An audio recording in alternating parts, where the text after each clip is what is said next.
झूमे के बाद तो ताली बजा के दोनों हाथ उठा के झूम के माई हो तोनी रहा जाए तू, माई हो तोनी रहा जाए तू, दीवाना पे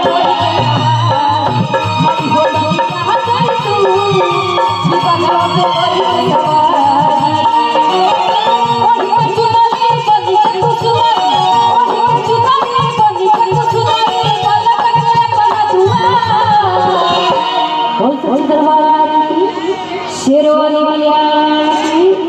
तनी झूम के चाची।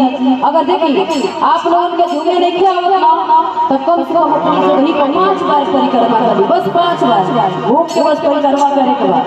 अगर झूमे नहीं किया आवत तो आज झूमे आवत तो अगर शर्माते तो कोनो बात नहीं।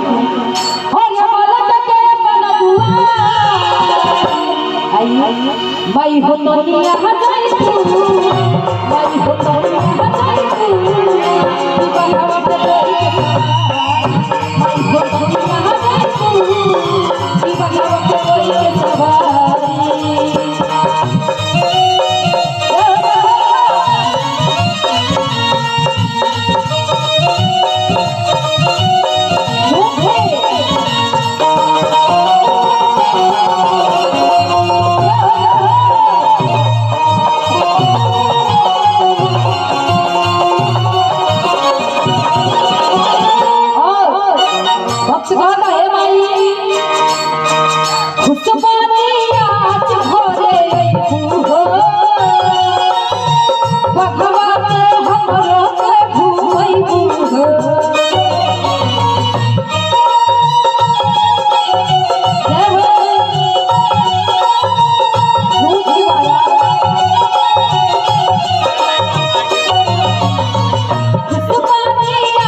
अरे महाराज झूमे के बाद हम कहती है कि जगह झूमे ना आई वो अपना जगह पे 5 बार परिक्रमा कर लिया। देखिए हमारे चाची जी की तरफ से बहुत सारा आशीर्वाद और महामाई की ये कामना करे कि बाकी हे माई आप दया दृष्टि ये चाची जी पे बनौले रहा।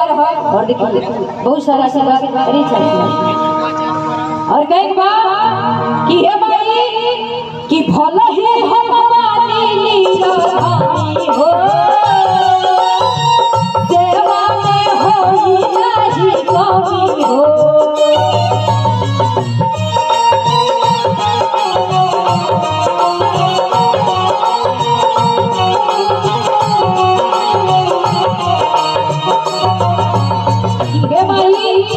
भले हमारा घर में खाए के ठेकान ना रहे लेकिन गौरी सेवा में कोई कमी ना हुई है। मातारी हमनी